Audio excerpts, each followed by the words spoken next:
And welcome back to the Part-Time Otaku Podcast. My name is Dave. My name is Grant. And we're back with another movie review in your life. If you guys haven't been paying attention, My Hero Academia Season 5 finished, praise the gods. And in the interim, we're going to be covering Demon Slayer Season 2 when that gets going in early December. But in the interim, we're covering some classic anime movies that we have not seen. We're doing that bi-weekly, and the post-show is running on schedule pretty much every Friday. And that show, if you haven't listened to it, it's just kind of a more chilled out, what are we listening to every week kind of show, or what are we watching every week kind of show. So last time we reviewed Paprika, and today we're reviewing Your Name, the 2016 classic that shattered records, I think, maybe in Japan and worldwide at the time. Yeah, very critically acclaimed, and somehow neither of us have seen it, so this felt like a good time to talk about it. So obviously, spoilers ahead, we're going to go over kind of our impressions, likes, dislikes, so on and so forth. Okay. Hey, Grant. Hey, Dave. Go ahead. I just want to jump into it. It's been a long time since I've watched a movie, even an anime. Like, I think the last thing of note was probably To Your Eternity. There were some real feels there. Mm-hmm. You know, Sunny Boy definitely had some moments. This whole runtime, this was like 100+ minutes. I actually felt like I came out a different person at the end of this movie. I love this movie. I love this movie. So you had... It sounds like you had the experience that I've had. I've heard a lot of people have had with this movie. Like, I heard it had entire theaters in tears. You know, it like people felt it was like a very transformative experience, and that's kind of where you're at. You know, I wouldn't say like. You know, like it's funny. Like, I don't want to jump ahead. You know, like no. When we did the Paprika pod. You know, like we gave it a number, and like I think we're gonna give this number now, but this like I feel like to explain my point or express my point, I kind of need to get that number out of the way now. Like, this movie's a 9 out of 10, like, no question. You know what I mean? Like, it's not the perfect movie. You know, like there's definitely stuff in it. You know, like little gripes, weirdly similar to Paprika. You know, almost in reverse. I find the beginning of the movie is almost a little too breakneck fast. Mm-hmm. But again, there's a lot of stuff they got to get out of the way, and there's also it's a mystery up front too. So you're trying to figure out like this and that. But I think it's just the combination of colors and the musical cue, like the soundtrack to this movie. I've been listening to the soundtrack all day because we watched it last night. Nice. And so it's very, very fresh. But you know, it's just a great package, and you know, in a movie form. You know, it's also I totally accidentally rented the wrong one. I rented the dub by accident. We got 10 seconds into it, and I was like, no, I don't think so, and I had to rent the other one. Yeah, the copy I had both audio tracks, and I was fumbling with it for like 10 minutes. I was like, you got to be fucking kidding me! If I have to watch, I was like, if the only thing that works is putting this thing in English, I'm not watching it. And anyway, I obviously got to work. But yeah, so like I said, this movie, and I know it feels like we're jumping towards the end there, but I don't feel transformed by this movie, but you know, I am an emotional person. You know, like I get teary-eyed at all, you know, various, you know, whether it's music or movies or TV. You know, the sound of a gentle rain. You know, oh yeah, especially today, it was beautiful. But anyways, you know what I mean? Like, it's just, I think this movie was like a complete package, and I don't mean that in like a marketable way. It's just this is a movie where there was a lot of care put into every step of it. Nothing was really left out. But again, like I'm stealing the mic here. Like, what like how are your initial feelings coming right off it? So I was really happy with it. I don't. You know, it's not a 9.5 for me. It's probably closer to an 8.5. But I did really, really like it. I think had said 9, not 9.5. It's just 9 for me. I think I understand. You know, generally speaking, I think I understand the hype. I think I you know, when you say it's a complete package, that really, really resonates with me. It might be one of the more beautiful things I've ever seen. Just like this really modern kind of art style. I really, really liked. it just felt like it almost felt like a completely different medium because of how pretty this movie was. You know what I mean? Yeah. Yeah. I'm trying to think of what my nitpicks would be that would bring it down a little bit. But maybe before I do that, I'll just briefly talk about maybe some similarities or some things that you said. I found the beginning kind of off, like you said. Breakneck speed, interesting editing choices, not even necessarily bad, but like you said, they give you mystery up front. So the audience is playing catch up literally 10 minutes in. I kind of like that choice. But at times I was kind of like, but where is this going? And then ironically, I really liked the second half of the movie much more than the first, but it took me off guard because it got so dark so quickly. But I liked that. That's not a gripe. I was like, I know I'd signed up for something kind of emotional and dramatic. I was just sort of waiting for the shoe to drop, and then when it happened, I was like, well, I didn't see that coming. Yeah. You know what I mean? That was the nice thing, for me, I think I wasn't sure if it was off mic or on the pod last week, is I was really excited for this movie specifically because it was such a big deal. Like, it was 2016 this came out. It was everywhere. It's all you heard about. We had talked, that was the time, like, I don't think we really had the opportunity to see it in a theater, which this would have been tremendous in a movie theater. But, like, I somehow in these, like five or so years, I knew nothing about this movie. I knew it was a big deal. I knew it broke all these records, but I genuinely had no story beats in my mind. It's very hard to go into a movie this big, this popular, with such a status in the culture, to go in blind. It was very lucky. Like seeing it, very lucky, and I think that aided to the overall experience of it. Like, I genuinely had goosebumps at the whole thing. Like, just such a well-made movie, and I feel like every time we see something new, I think this is the difference between, like, an animated movie versus an animated TV show, is they can put the time to make the CG blend in to, like, the 2D animation, like in the backdrops. In this movie, I remember, like, the opening water scene in the movie, the water was, a big highlight, but I think, the opening scene of, I think there's, moments of Mitsuya and Taki. There's that moment in the train where, like, essentially the ribbon is tossed to him, or the string is tossed to him, but you can see people's feet, and, like, it's clearly CG. I was like, oh, that's interesting. Like, I knew there's going to be some modern animation in this, and then that was the only time it didn't look off. It was just like that moment, that first glance, and then the movie just blends well. The use of colors and, good food movie.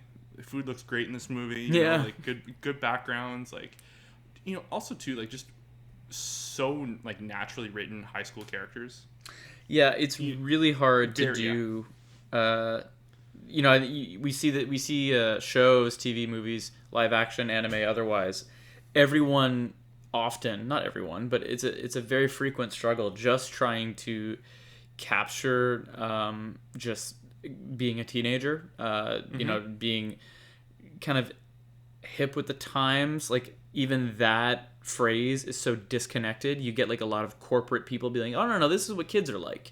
Sure. And I would say that stories probably miss more often than they hit when they're trying to reflect what it's like growing up. But this, I could, it made sense to me, and especially of the culture and of the time they were in. So I thought that really, really worked. I didn't love. I'll sneak a gripe in here.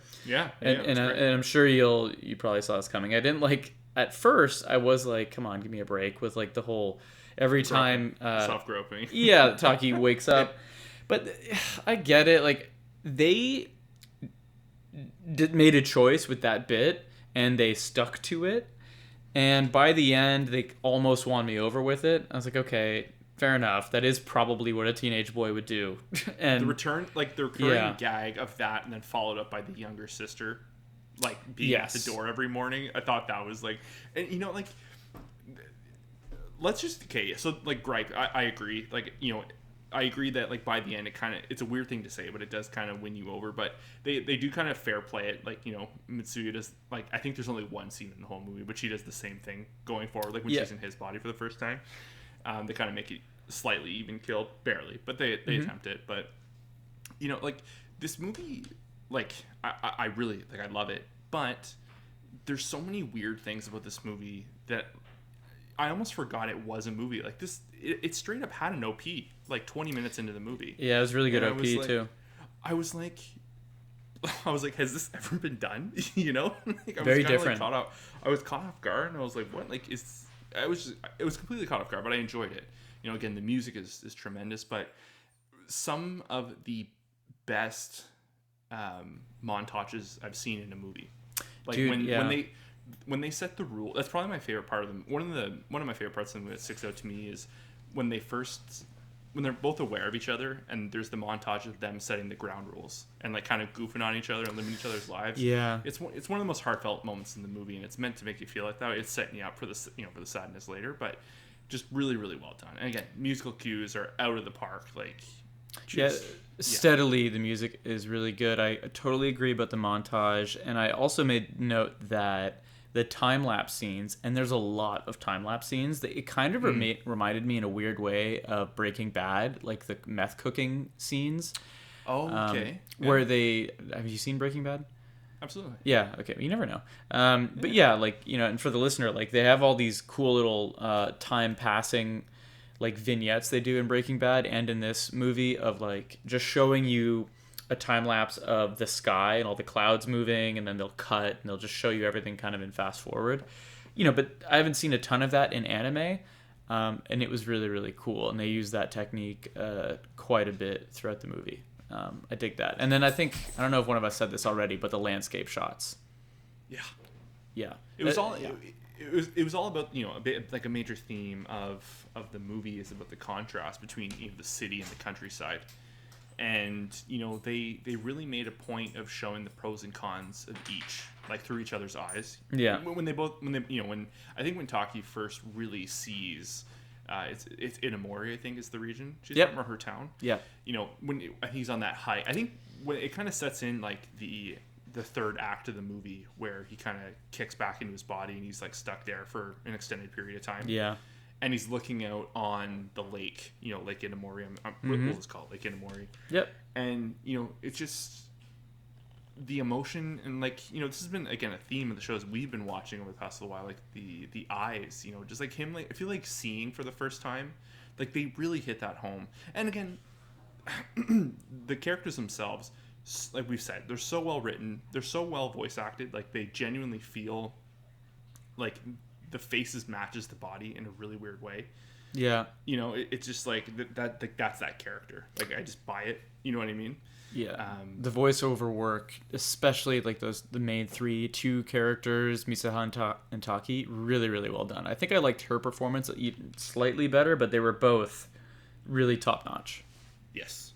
And, you know, another really cool thing about this movie is, we were talking about like the realness of the characters and how grounded the story is. You know, in the third act where they're trying to make the plan happen. You know, like, yes. Taki, you know, there's the moment where I think the electrical substation explodes at that point. Yep. And they're, you know, the plan is kind of kicking in motion. They're trying to get people run. It got to that point where, you know, no one is. You could see like the fear on their faces. Like, they were kids, and they're like, "Oh no, like, the plan isn't working." Like, that's how life is. Sometimes plans don't come together well, and, you know, this is like a very serious situation. Like, and that was the thing too. Like, you're like, is the comet coming? You know, like, is this going to end bad? Is this going to go in a completely different direction? And that was the nice thing about this movie, is for those 30 minutes, I genuinely had no clue what was going to happen. Like, it was on the edge of my seat the entire time, and for a movie that was so lighthearted leading up to that, to have like that thrill, almost like borderline thriller 30 minutes was like very, very heavy. It was a really big tonal shift. Sorry, there was a small explosion. But yeah, I think I agree. It's funny. I have a list of my favorite moments from the whole movie, and all of them are from the second half. Like, everything is after or around the time that he has the revelation that Itomori was destroyed 3 years ago. Like, so I assume you did not see that coming, right? Like, that neither of us saw the twist coming that she was dead, or that he was somehow communicating with the past at that time. I had a hunch, like before that there was a time difference. Right. I think up until it was revealed, I had like the head canon of they were both on Earth, but I think they were in parallel universes. That was what I was thinking. Interesting. Okay. And I thought that's where it was going to go. Because he was trying to call her, the number was going nowhere. Obviously, like maybe there is like a Mitsuya in the world somewhere, but it's not his Mitsuya kind of thing. Yeah. And I thought that was going to set up like some really sad moments later.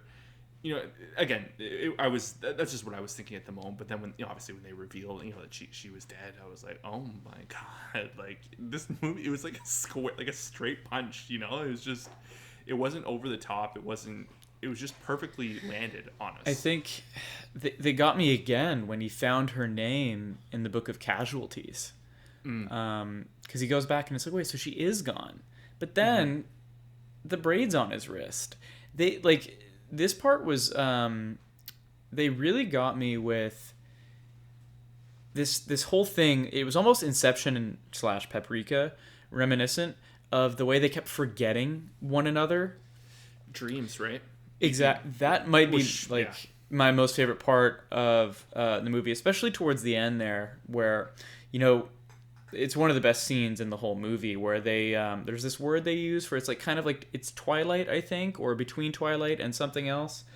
And Mobito or no. But they're they're able to make contact, and it's the only time in the movie they do as kids. And it's very brief, and they're in the process of writing each other's names. Such a great scene, and we're skipping over a lot of moments, but we'll go back. But that point, and then like the desperation that they both have in trying to like not let it slip away, it felt exactly like trying not to let a dream slip away. But it's so much sadder because it's a person, and that was like the heartbreaking part. You know what I mean? It's like, wait, but he's not just losing a dream. It's like this whole experience is just sort of vanishing. I don't know. I thought that was particularly beautiful, and like, what a cool idea. You know what I mean? What a like really, really creative storytelling. I don't know. I love that. Maybe we should just trade other favorite moments if you've got any other that we haven't covered. Oh yeah. Oh, there's lots. The moment of, I think probably the visual standout of the movie is when he goes and he goes up to the mountain or into the mountain Shrine of the old god. Yes. So there's the line so good. where that's my next one too. Yeah, like he drinks the sake, makes the slip, and essentially he just like travels through the comet, which I thought was, and just like all like the flashbacks of the moments he sees her and he's calling out to her, and nobody told him the comet was made of mushrooms. Oh my god! And that's how he was tripping. It was so fun, and again, it's so funny that we're following this up to Paprika because there's a lot of like very strange parallels. There's almost like pseudo sequels in a very vague way. There's like a lot of odd spiritual successor in a weird spiritual way. Successor, but it's so there like that. There's that whole trip, but like even like like very potent line readings in this too. Because it's funny because not funny. The relationship between Mitsuya and her grandmother is a little strained. Like, not strained, but you can tell that's not the life she wants. And then you get Taki when he is in her body and he has these moments with the grandmother. Like, they never openly say he doesn't have... I got a vibe he had, like, a single father situation. Maybe there wasn't a lot of women in his life. Yeah. Older women, maybe. But, just the bonding they had and just the movie getting into the old god. Yeah, the movie did just enough to give you a bit about the home life. I like that they left it to your imagination, like anime, perhaps in particular, but also just shows and stuff. They sometimes beat you over the head with the whole broken family thing or with the this is where this person comes from stuff. Like, you need to let it bleed in a little bit more subtly sometimes, and I thought this did a really good job. And in contrast to that, I find her family stuff, specifically with the father, was it didn't work for me. If I have a gripe with the movie... It feels like agreed, totally. I feel like they set that up just for her to have that moment to convince the father / mayor to get everyone away. It almost like that's one of like the obvious like tee ups for later on. to drive the narrative further, to get to the climax of the movie, or I guess the climax of that act. But no, and just like like I said, the line reads too, like we're going into the underworld, you got to leave something behind, and just the whole there's that stuff too. And like I said, the montages throughout the movie, there's like the trip leading up to the moment when you realize that everyone's gone. Him drawing, stenciling out the backgrounds by memory and looking up other areas and trying to discover where it is. Like, it was just tragically beautiful. Yeah, I've got another one for you. I think, because there's a time skip in this movie, and this is after everything happens, and he kind of forgets about Mitsuha, and I think so anyway. He's at a museum. He might actually be on a date, and he sees this photo exhibition, and it's titled Nostalgia. And while he's there, he sees the photos of the crater that he visited. He's with Miss Okudera, Mickey. Yeah. So I really liked that. And just because like the nostalgia thing it didn't beat you over the nose, or over the head, over the nose. But I liked that. Go ahead. Sorry. Well, I was just like, to kind of work off that, the character of Miki, like they tee her up as just like, like not like necessarily a flame, but just like, the odd character. And then they really fold her in. And, she has that line to him when he's back in his body. They go on that first date, like the beginning of that day. And, at the end of the date, she's like, well, you clearly like someone else. So, it's just, and like, she was just like very curt, and like, she knew. And I was like, oh, fuck, he is in love. That's and that was like like my heart started opening more, and I'm like, oh my god, I love this story. Like very, great cast. I think Mickey has my other favorite line of the movie. I believe this is her that says it. She's talking about him because he's kind of going through a rough time, right? After he can't locate Mitsuha, and he's realizing kind of what he's lost, and he's going through it, right? Yeah. And she has this line, and I think it might be his other buddy, it might be Tsukasa, but someone says, what do you think happened? What's going on with him? And she just says, I'm sure he met someone, and that someone changed him. And I was just like, oh god, you're breaking my fucking heart, because in this moment you think that might be it, like he might never see her again. So I don't know, I thought that was really good. The other quote I have is from the beginning of the movie. It's much more lighthearted. It's Mitsuha's line to her sister, and she says, I envy your prepubescent lack of concern. Yeah. Even like through translation, that was pretty good. I was like, okay, that's pretty funny. Yeah. This movie is going to get a couple more rewatches like sooner than later. There's just so much. It was like a Ghibli movie, I found, in a lot of ways. And in reading into this movie, because I finished it, I dove right in, and I guess I think there's a lot, like the director themselves, they've had like a little bit of resentment toward this movie over the time, because this came out and everyone's like, yes, the next Ghibli is here. Oh really? Just because like he kind of just distanced himself from the movie. Which, funny enough, because there's a pseudo sequel to this movie. Oh, I didn't know that. It's called Withering with You. Has Taki and Mitsuya as the main characters. Do you mean Weathering with You? Weathering with You, sorry. Oh, Did I say Withering? Yeah, I thought so. Yeah. Okay, I think I have that one queued up. I had no idea they were related. So it's same director. It's the follow-up movie. Like I said, it's not. I think it's the same characters, but I think it is like a different timeline. Interesting. So I would like to watch that as soon as possible. It's just after, like, again, I love this movie.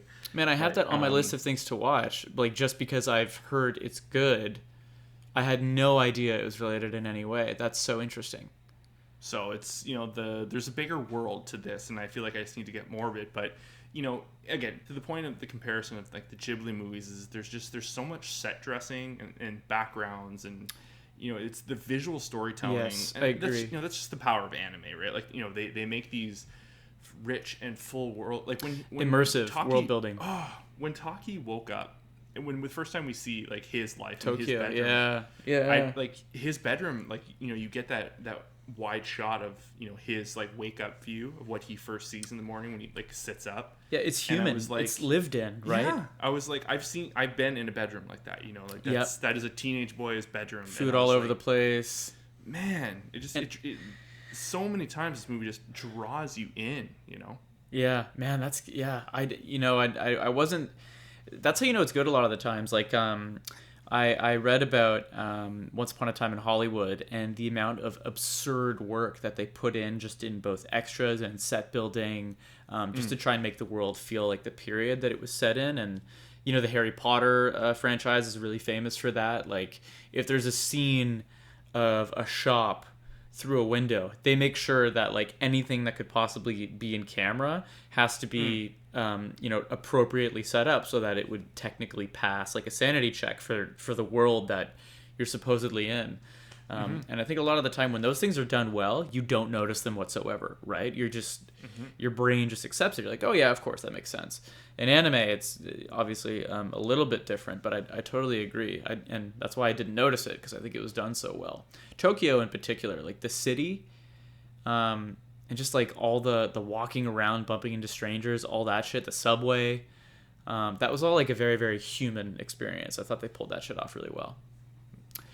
You know, the other thing too is, you know, because this is like a body swap movie, and you know, like those tend to be comedies, and I think some of the highlights in the movie is the fish out of water for the two of them figuring their lives out. Like, you know, Mitsuya going to work, you know, for Taki, and then she meets like, you know, Miki there, and you know, and then meeting his friends, and like just the sitting around with friends, like eating lunch, you know, just screwing around, killing time, like very high school. The genuine conversation, very high school, like just kind of goofing on each other. Like I'm blanking on, is it Tessie and what was the girl's name? I'm blanking. Sayaka. So yeah, so like just their dynamic and everything was just so genuine, and they really set up like the shitty fathers in the countryside story. Yes, they did. You know, because Tessie had like the, you know, the overbearing dad, and like the moment too, she's walking on the street and her dad's like, stand up straight, like he's in the middle of giving a presentation, like I remember running that, for mayor, and I was like, man, what an asshole! Like, you know, it's like that's this kind of story. Eh? That's what they're about to serve up for. It's like, yeah. They did Mitsuha's character a little bit better, like afterwards when they explain her mother died and stuff, and that she was going to live with her dad, but it wasn't done. I don't know, you know, like you said, it worked, but it didn't work perfectly for me. Like the dad stuff, it seemed clear that like this was all building up to a payoff with the dad, and I'm glad that happened. But it clearly felt like a plot device, whereas I find on Taki's side, it was a little free of that. It was kind of like him figuring his stuff along the way. Like nothing was really teed up for him. Yeah. You know? No, but you know what was good was the foreshadowing, and I remember I was saying this shit out loud to myself, like, you know, because I'm a nightmare to watch movies with. The foreshadowing they use between the grandmother and Mitsuha, I don't even know what the hell it's called, when they're braiding cords. Just that practice of it, and the grandmother explaining musubi, and that was the word I was thinking of later. Yeah. So she's explaining that, and just how cords get tangled and this and that, and then we think about it later when the comet is relevant, and Taki's drinking the sake and all that stuff. And I remember thinking, you know, and I'm sure the audience was meant to, but I just said out loud, I was like, oh, like their cords got tangled. Like their shit's all fucked because of the comet. Yeah. And then you know, it's going to get severed when she goes away. And then she did. I thought that, you know, like you don't have to be searching for that kind of stuff in the movie for it to work, but it worked anyway for me. Well, the other thing too, like the grandmother character was so potent. You know, she has some like major lines, like, you know, when, you know, she'll just look at someone and be like, "Oh, you're dreaming," or "You're not you." Like she knew dude, right that away. was so good. Yeah, when she said, Grandma like, was great. Dreaming right now. Grandma was like all time, like top 3 in the movie for sure. But the, you know, like there's also, I thought there was going to be more of that, and they Taki kind of comes to it later, but she makes a point of like, oh, like I used to dream in it like a similar way, and so did your mother. So I was wondering, like, oh, is this just like a recurring theme for this family, and like Taki just got caught up in it? Yeah, you know, that's really interesting because when she said that, I was more sad. I was like sad because I think she was saying that to Mitsuha, and because Mitsuha was grasping at straws to try and hold on to that memory of Taki, or it might have been Taki in her body at that time. Oh yeah. But I think remembering being like, oh, so wait, is this futile? Like, are they never going to get it back? Because you don't know if they're going to get it back. You know, like especially, you know, like I don't know, I don't know where this movie was made. I'm assuming Japan. Like, you know, Japanese fucking love their tragedies, right? Like, how many of these animes do you watch that break your fucking heart? Like, you know, you watch a Hollywood romantic comedy, you can bet the house that they end up together. You know what I mean? But you have no assurances in this movie. So I was like kind of bummed about that. But so I kind of forgot, like, that she said she had experienced it herself. And in my mind, I was sort of conflating, like, this experience must be exclusive to the comet, but that is probably not true. Like, I'm sure the comet must be involved. Well, but maybe it's just the family. They made it look like everyone in the world was watching this comet. Like, so I wonder, like, how many people were all caught up, and we just saw one splinter of a universe of people being caught up in you know, being entangled with other people, you know. Yeah. It's interesting, though, if her family experienced it too. Before, because the comet had a lifespan of like 1,200 years, right? It only comes back. Yeah. So it's like, it's not like Grandma had it 40 years ago, right? Mm-hmm. Exactly. So yeah, maybe you're right. Maybe Taki just got wrapped up in their shit. I don't know. Like I said,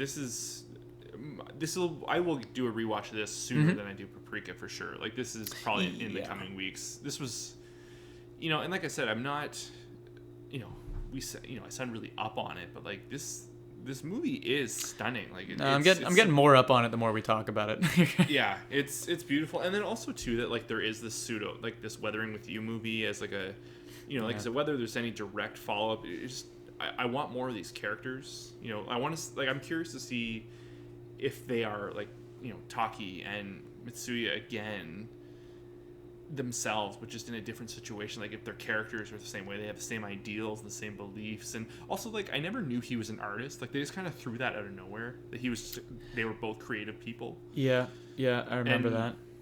You know, they did more showing than telling, which always works better in a story. Plain and simple. You know, like, they're like, oh yes, I'm an artist, I've been doing this my whole life, and blah blah blah blah blah. Like, even her, like, they introduced the braiding of just her, you know, the sisters and the grandmother just doing their thing, and they're clearly good at it. And then, you know, it's not, oh yes, I've been braiding my whole life. And the whole church thing too, that was a strange angle. And the dad, like, you know, disassociating himself from the church after the mother's death and getting into politics, and it was there's a lot of stuff here. I don't know what that sometimes, like, I feel like religion, generally speaking, is like a fairly reliable plot device or mechanic that you can wrap your characters in if you want to, like, give them some layers. But like, it was so much all at once, I was like, it just sort of felt unnecessary. I felt like they were dragging religion into it for the sake of dragging religion to it, and like trying to make it more of a it was kind of weird. It is a very religious, like, you know, there's, you know, sections of the country are very religious, right? Yeah. Like, it's, you know, that's, you know, the controversy of religion has been steeped in their culture for hundreds of years. And so it's, you know, I don't always like to see it, you know, but it's when in a story like this where it's kind of just in the background, and it's about their, you know, how they were raised, and, you know, their tie to the village, because that's the thing too. Like, they talk about, like, how they're connected to this town itself. Yeah. They talk about an old fire and how, like, you know, this braiding is important, and also too, like, them, like, chewing up the rice and making sake out of it. I had never heard of that before, and I was like, that's such a fascinating. Like, it's not, you know, it's call it what you want. It's gross, I guess. Yo, 100%. It was so fascinating, you know, just how. I was like, I bet that's a real thing, and that's, people hold that to, like, it's 100% a real thing. Respect, you know, it's, I don't know, just. They really, culture was the forefront of this movie. Like, thinking about it now, it was all about, like, one's culture and where they come from, and, you know, just, it was like the, you know, the star of the movie, and everything kind of worked underneath it.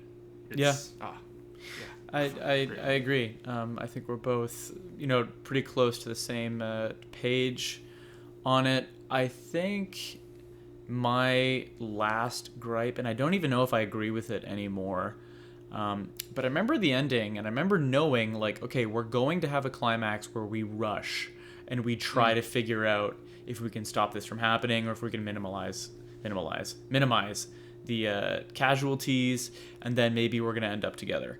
But I felt it took a long time. Like, it felt like we knew where the ship was heading for 45 minutes, and it took a while to get there. So I had a note about the pacing at the end actually felt 5 to 10 minutes slow. I don't know. Post them surviving, like they've clearly survived. Because the other thing too is it's a blink and you miss it moment. They show, like, right before it cuts back to Taki, like, I think, you know, in school or graduating from school in an interview, they do, like, you know, a zoomed out shot of Itamori, and the second lake has disappeared. Yeah. So we know they weren't, like, you know, people survived or whatever. Like, it wasn't exploded to the point where, you know, like, it flooded out and made that second lake or whatever. So I'm like, okay, well, we know she's alive. Maybe they've teed that up, but it was just kind of like blink it away. Also, total sideline here. When the comet strikes their house, it was one of the loudest, fastest moments. It's like they jacked up, like, the frames. In the comet smashing into their house. Like, it spooked me. But no, I do agree. It just kind of. But I think that was the one time they really played with the heartstrings a little too much. Was, like, you know, them seeing each other, them walking by, him running into Tessie, and again, I'm blanking on her name. Sayaka in the restaurant, and, you know, all that. So, like I said, we eventually got to the ending, and I love when they fit the movie name into the title in such a, like, a potent way, because it just cuts to black, you know. Like, when I was good with I thought that particular choice of words. I thought the ending was really great. I just thought it slightly slow getting there, but again, definitely not a deal breaker. Were you happy with the time skip that they meet as adults? Yes. Yeah, I think there was some growing for them to do. Definitely. I think there was trauma there, you know, and I think they needed time, like, because, you know, they obviously didn't remember one another, but that feeling was clearly there. Yeah, I love that. What we said earlier, right? Like, it's a feeling that you have, but they forgot all the details, right? But it almost reminded me of Neo knowing that he was in the Matrix before he got woken up. Sure. It's like, you know, something's up, you just don't know what it is. You know something's missing, but you don't know exactly what. They did just an extremely good job of communicating that feeling, that, like, yearning in this movie. So I thought that I initially didn't like the flash forward, but I like the idea that it's, you know, whatever this feeling was, it stuck with them kind of in the back of their mind for years, you know, until they found each other. Yeah. And just, I think, you know, I guess one final thing, like, at least for me, is they really sold the, you know, just, like, the attraction, like not the physical attraction, but, like, the emotional connection. The second they saw each other, like, by instinct, they were chasing out. It was like they knew, you know, like, the subconscious knew, and they hit that. Like, they delivered, like, the faces really well, and the moment of rushing and just looking aimlessly, and then it was really weird too. Like, they get to that moment at the stairs, and, you know, they're, like, staring at you, and they know it, and they just continue walking, and they're gonna walk away, and, you know, when Mitsuya turns on the dime, and she goes, like, you know, do I know you? And I was just like, oh, thank God. You know, it's just, but beautiful movie. Totally. I think we can probably wrap it up there. I really enjoyed it. It sounds like you really enjoyed it. I think we're on the same page. I put this ahead of Paprika. Not that, like, the goal here is to, like, rate these 4 animes from best to worst or anything. No, but just so far, I think that this is the strongest one out of 2. So, you know, up next, I don't think we know what's next, but we've got 2 left, and that is Akira and Grave of the Fireflies. Both classics, both highly critically acclaimed. Next month is going to be real depressing. We put the lighthearted stuff up front, so, you know, prepare yourself. But we'll be back with another movie review in a couple of weeks. Until then, there's plenty of post-show for you guys to listen to. So if you liked this podcast, let us know. You know, we're having a lot of fun doing the movie reviews. We'll probably do more fun stuff like this in the future. So like, comment, subscribe, follow, support the podcast in whatever social media avenue you choose. And we'll see you on the post show in a couple of days. Bye, guys. Cheers.